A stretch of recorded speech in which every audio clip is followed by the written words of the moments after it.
welcome back to the Citizen Channel, our World Cup updates. Yes, and yes, the first of our Sky Blues will be returning home. Let's not spoil it though. Let's carry on with what went on Thursday, the 1st of December 2022. 4 games to talk about, and we'll look forward to the 4 games on the 2nd of December 2022 as well.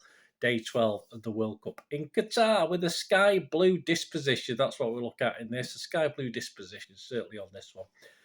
Yes, and some will be more sky blue than others by the end of this.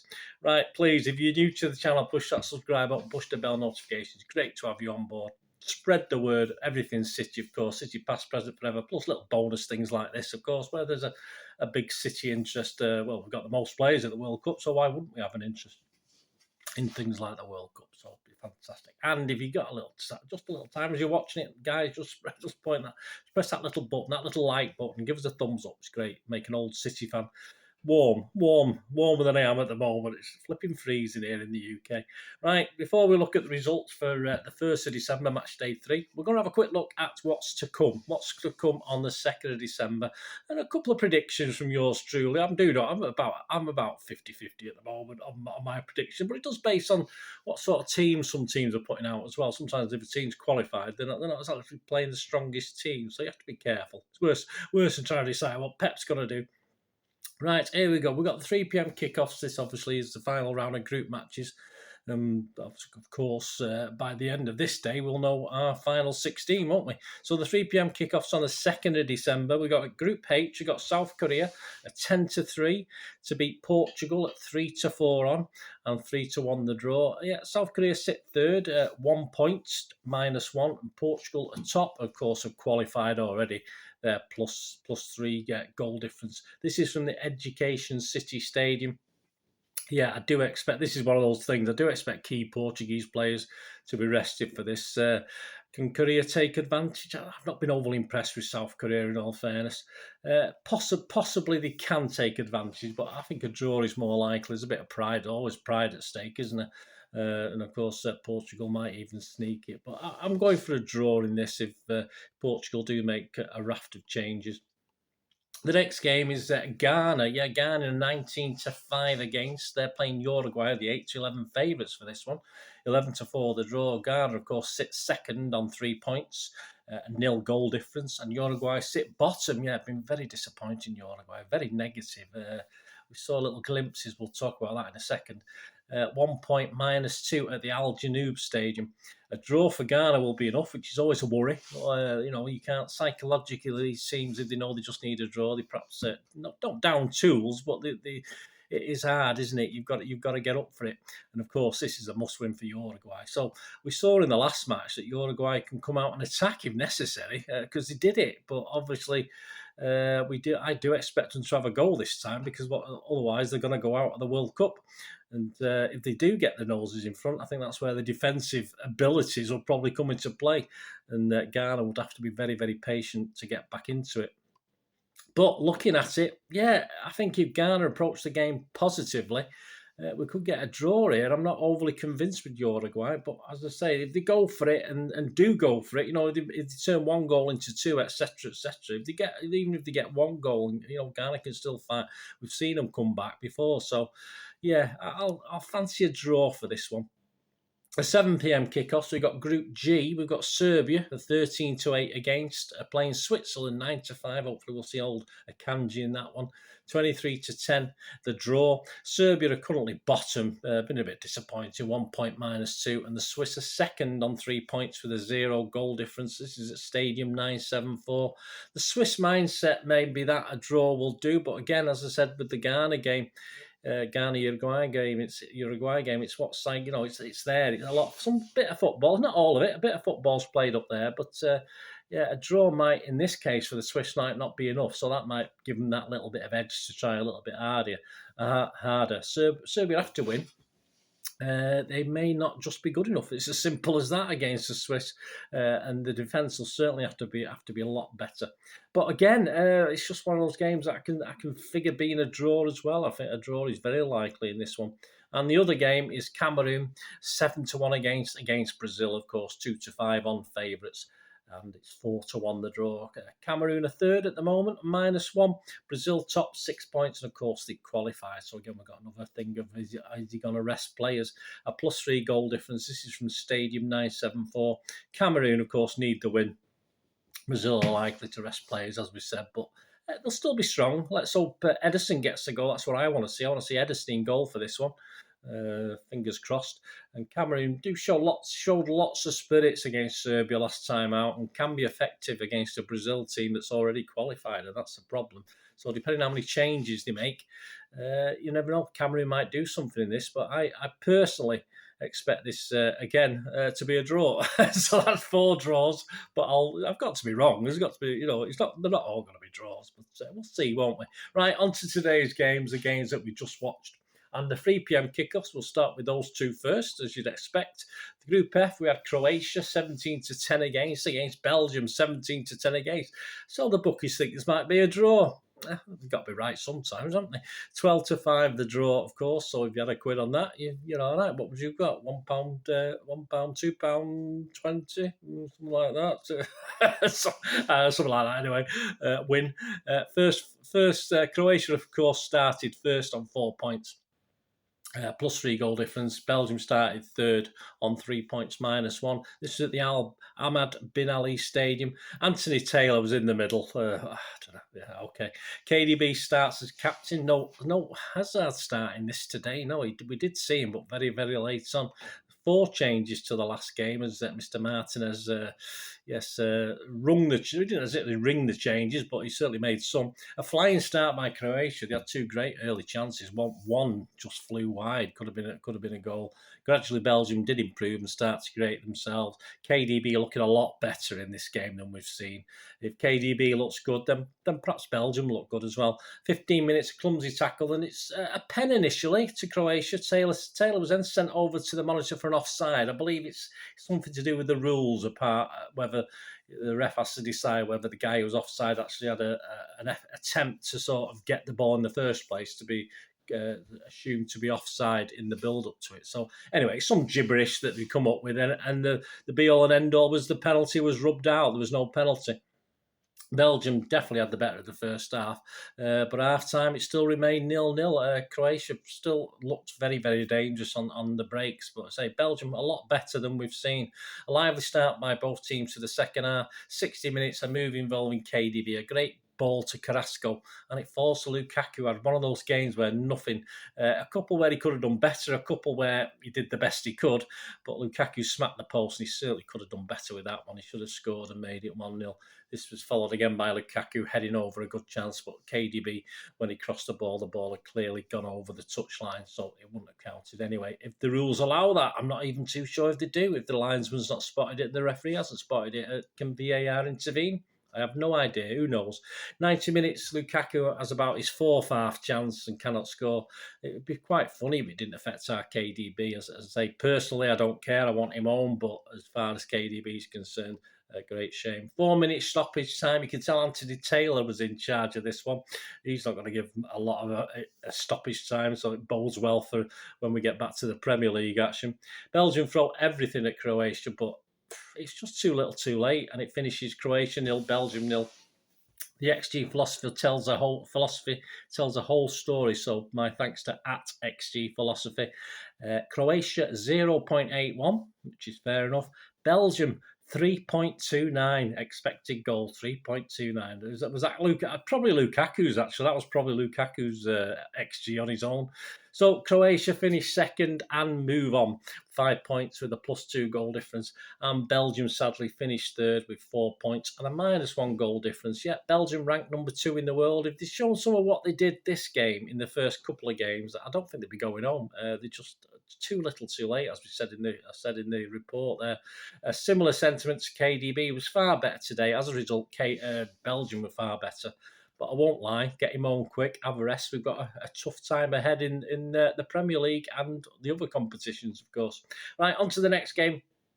Canada against Morocco. Canada were 13-5 against to win this. Morocco 11-10 favourites. The bookies know what they're doing, don't they? 9-4 the draw.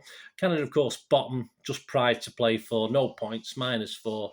Morocco second, 4 points, everything to play for with a +2 goal difference. This was at the Al Thumama Stadium. Comedy gold and an early Christmas present as a Canada keeper. Yeah, rather than sort of just welly it, he tried to sort of pass it out, but he hit it far too hard and it fell to Ziyech. And he just neatly, delicately chipped it into an open net. So, as they say, comedy gold and an early Christmas present. And it was 1-0 to Morocco just 4 minutes into the game. 23 minutes, Nezeri makes it 2. This time a goal. Again, a goal didn't didn't do it what he should be doing as a goalkeeper. He got caught as his near post. He hit it very well, Nezeri, but the keeper got caught out the near post, so it was already 2-0. A lifeline, though, for Canada on 40 minutes. Who, as I said, were having a go. They played again pretty well this game, just obviously can't finish off chances. An attempted cross is deflected in for an own goal, so it's a bit of luck, but they probably deserved it actually on the balance of play. 48 minutes, yes, Morocco thought they had another goal, but apparently the player was adjudged to be in the keeper's eye line. I didn't see a replay of it, but it was called off for offside, and it remained 2-1 to Morocco at half-time. Yep, second half, more or less the same patterns as the first. 71 minutes, very close for Canada as the ball bounces seemingly over the line. If we had a Russian linesman back in 1966, it would have probably been given as a goal, but it obviously wasn't far enough over the line, and the rebound, again, a good chance, was headed over. So close to 2-2, but no cigars, as we said yesterday. So close, but no cigar. And Morocco basically play out the game, happy to hang on. Canada unable to breach, just a very strong defensive unit from Morocco. And, of course, joy and celebrations all over the place when the full-time whistle blew. And it finished Canada 1, Morocco 2. And the XG philosophy, at XG philosophy, Canada 1.1. Fair enough. Morocco 0.47. So that wasn't bad going, was it? Let me just 0 points. I'll put it up on the air if it's wrong. That sounds low, but obviously if I am incorrect, I'll stick it on the screen. If I'm not, yes, 0.47 for Morocco. So they did perform. Then again, obviously one of the goals, one of the goals probably wasn't an easy chance, and the other one was just again came from nothing. So I suppose that sounds right if you know anything about XG. Anyway, Canada finished bottom, 0 points, 0 point, -5. But well done, Canada. No shame, a great effort from them, I thought, in this World Cup. All credit to them. And Morocco topped the group. Yeah, again, played okay. I think a bit fortunate to end up topping the group, but hey, they did enough. 7 points, a +3 goal difference, and quite incredible. And all credit to them. Let them celebrate while they can. Right, we'll go on now to the 7 p.m. kickoffs. We have a very, very interesting Group E, of course, coming up at 7 p.m. with an interesting evening, that was for sure, for football watchers. Japan were the 8-1 against to beat Spain, who were 4-11 favourites. What do the bookies know? They're useless, aren't they? A draw was 4-1, and of course Japan sat second on 3 points. A good chance of still getting through, but I doubted it before the game. And of course Spain were first on 4 points with a +7 goal difference. I mean, that +7 goal, they must thank the lucky stars now for Costa Rica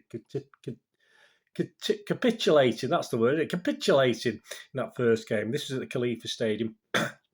And it seems to be going to plan. 11 minutes, Morata again scores at an easy header for 1-0.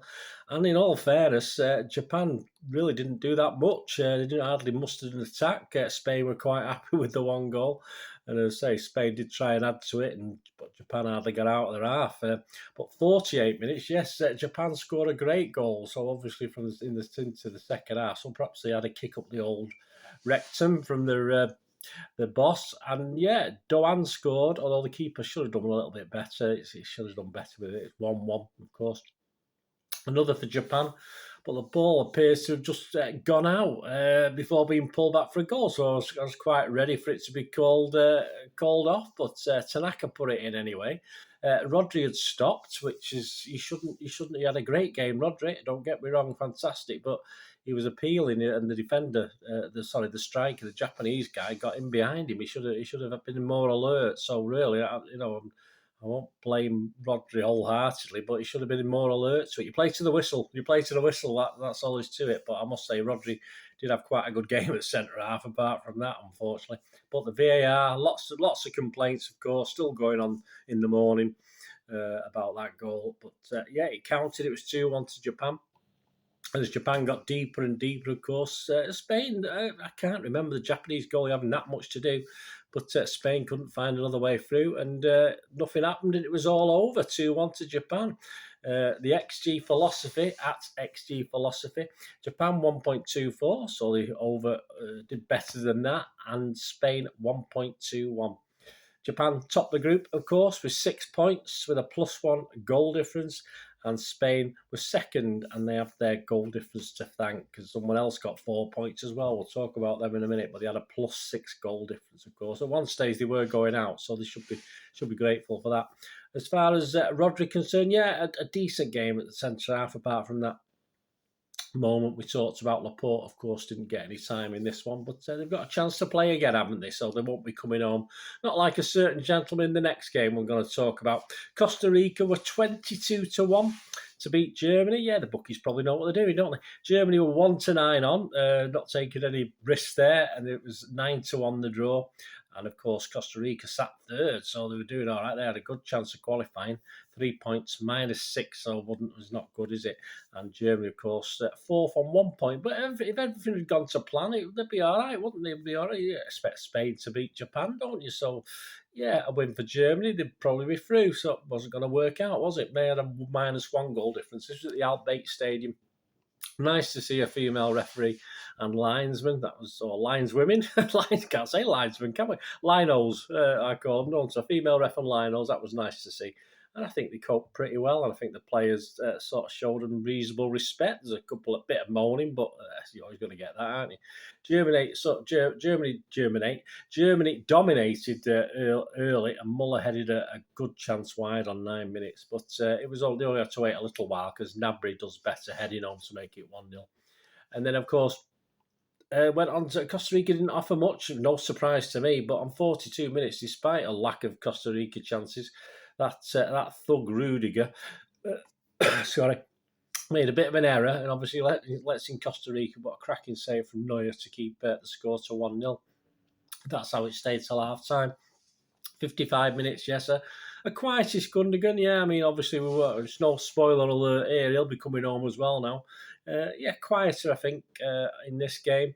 But I think for the second time this World Cup, within a couple of minutes, 2 or 3 minutes of him going off, the opponent scoring. It happened again. Yeah, Gundo off. Costa Rica equalise as Neuer can't hold a chance, and the rebound is put in by Tejeda to make it 1-1, which is fair enough. But then 2 minutes later, Germany reacts pretty well, go back on the attack. They hit the post twice, the same post in the space of 2 minutes. 5 or 6 minutes later, they hit the same post again, so they hit the post 3 times. And on 70 minutes, Costa go up the other end and score a scrappy goal by Vargas. And it's 2-1. Unbelievable when you think the chances Germany were having. But Havertz, on as a sub, calmly equalised on the 73rd minute, 2-2. 76 minutes as Costa started to struggle a little bit. Füllkrug sees his 5-yard effort superbly saved. I thought he'd hit the bar originally, but the goalie made a fantastic save. But it wasn't long. 85 minutes, they did crack finally. And Havertz taps in his second for a 3-2. 89 minutes, Füllkrug scores, but a bit of confusion. I think I don't understand the offside rule. He was offside initially, came back. The cross came in and he scored. I mean, surely he's offside. It's just beyond me. It's the same phase of play, basically. I don't know, guys. You might know. Anyway, there was confusion, but it's purely communication problem. The ref and linesman had communication problems, and it was allowed to stand. I just don't know. I give up. Costa Rica, not really anything left. They didn't make any real further forays into German territory. And that's how it finished. Costa Rica 2, Germany 4. But it was no good for them, wasn't it? XG philosophy, at XG philosophy. Costa Rica 1.7. Very good. Look at this German one, 6.35. So they scored 4, but a little bit less. Almost as bad as Belgium, wasn't it? So there you go. And so we get neither of those teams qualifying. Both of those teams are on the plane and they're both coming home. So we end up with our round of 16. Now we know what it is. We know the matches so far for the first, we've still got some to go, of course. The first 12 teams, we've got 4 left to do. So the 12 are 3 p.m. on Saturday, the 3rd of December, Netherlands versus USA at the Khalifa Stadium. 7 p.m. on Saturday, 3rd of December, Australia against Argentina at the Ahmad Bin Ali Stadium. 3 p.m. on Sunday, 4th of December, you got France versus Poland at the Al Famuma. 7 p.m. Sunday, of course, you've got Senegal versus England at Al Bayt. That's the 4th of December. And now, there's a couple of extra ones now. On 3 p.m. on Monday, the 5th of December, we've got Japan versus Croatia at the Al Janoub Stadium. And at 3 p.m. on the Tuesday, the 6th of December, we've got Morocco versus Spain at the Education City Stadium. So there you go. Very interesting, I think, from football fans. KDB and Gundo are coming home. Good lads, so they'll be coming home. Fantastic. We've got 3 weeks to rest up for the Liverpool game, of course. I'm sure some of us will be coming home very, very soon. So thanks for watching. Let me know your comments. Let me know your thoughts. Let me know who you think's going to win. Let me know who's impressed you, who's not impressed you with the players. It'd be great to hear from you. Thanks for watching, guys. Please, until we meet again, that's one thing, please stay safe, everyone. Thanks for watching. Bye for now.